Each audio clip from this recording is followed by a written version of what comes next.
நடிகை கீர்த்தி சுரேஷ் அவங்களுடைய நீண்ட நாள் காதலனான ஆண்டனி தட்டில் அவர்களை சமீபத்தில் கரம் பிடிச்சிருக்காங்க. அது மட்டும் இல்லாம அவருடைய காதல் பயணத்துல உள்ள அழகான பக்கங்களை பத்தியும் அண்மையில பகிர்ந்திருக்காங்க. இதை பற்றி விரிவா பார்க்கலாம் வாங்க. சமீபத்துல கீர்த்தி சுரேஷ் அவங்க அளிச்ச ஒரு பேட்டியின் அப்போ அவங்களுடைய காதல் கதையை பகிர்ந்திருக்காங்க. என்ன அப்படின்னா, ஆர்குட் சமூக வலைதளம் இருக்கும் பொழுதே இவங்க 2 பேரும் பேச தொடங்கிட்டாங்களாம்.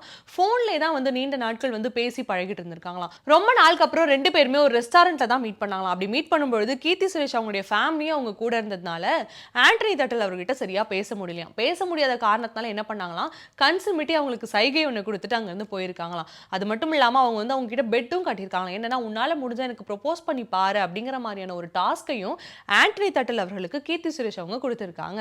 உனக்கு தைரியம் இருந்தா என்கிட்ட ப்ரொபோஸ் பண்ணு அப்படின்னு கீர்த்தி சுரேஷ் சொன்னதுக்கு அப்புறமா ஆண்டனி தட்டில் அவர்கள் கடந்த 2010ஆம் ஆண்டுல கீர்த்தி சுரேஷ்க்கு ப்ரொபோஸ் பண்ணியிருக்காங்க.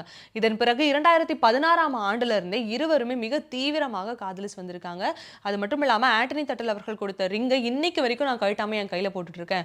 என்னுடைய மேரேஜ் போட்டோல நீங்க பார்க்கணும்னா கூட அந்த மோதிரத்தை உங்களால பார்க்க முடியும். நான் இதை என்னைக்குமே கழட்டினது கிடையாது. அவருடைய ஞாபகார்த்தமா இதை நான் தொடர்ந்து என் கையில போட்டுட்டு இருப்பேன் அப்படிங்கிற மாதிரியும் கீர்த்தி சுரேஷ் அவர்கள் அவங்களுடைய காதல் பயணத்தை பகிரும்பொழுது சொல்லியிருக்காங்க. அது மட்டும் இல்லாம இது எங்களுடைய கனவு போல இருந்துச்சு. காரணம் என்ன அப்படின்னா, எங்களுடைய பேரண்ட்ஸ் எங்களுடைய கல்யாணத்துக்கு ஒத்துக்கல அப்படின்னா நாங்க வீட்டை விட்டே ஓடி போயிடலாம் அப்படிங்கிற மாதிரி எல்லாம் பிளான் பண்ணி வச்சிருந்தோம்.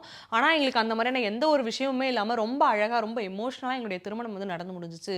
இப்படி எங்க பேரண்ட்ஸோடைய சப்போர்ட்ல நாங்க திருமணம் செஞ்சுக்கிட்டது நிஜமாவே எங்களுக்கு ரொம்ப சந்தோஷமா இருக்கு அப்படின்னு சொல்லியிருந்தாங்க. கீர்த்தி சுரேஷ் அவங்களை விட ஆண்டனி தட்டில் அவர்கள் கிட்டத்தட்ட 7 ஆண்டுகள் மூத்தவராம். அது மட்டும் இல்லாம கிட்டத்தட்ட 6 ஆண்டுகள் லாங் டிஸ்டன்ஸ் ரிலேஷன்ஷிப்ல இருந்திருக்காங்களாம். கொரோனா காலகட்டங்கள் தான் எங்களை சேர்த்து வச்சது அப்படின்னு சொல்லியிருக்காங்க. அது மட்டும் இல்லாம கீர்த்தி சுரேஷ் அவங்க 12th படிக்கும் பொழுதே ஆண்டனி தட்டில் அவர்கள் கத்தார்ல வேலை பார்த்துட்டு இருந்திருக்காங்களாம். லாங் டிஸ்டன்ஸ்ல தொடங்கின காதல் இன்னைக்கு கல்யாணம் வரைக்கும் முடிஞ்சிருக்கு அப்படின்னு சொல்லி கீர்த்தி சுரேஷ் அவர்கள் அவருடைய காதல் பயணத்தை பகிர்ந்து கொண்ட இந்த வீடியோ தற்பொழுது சமூக வலைதளங்கள்ல மிகவும் வைரலா பகிரப்பட்டு வருது.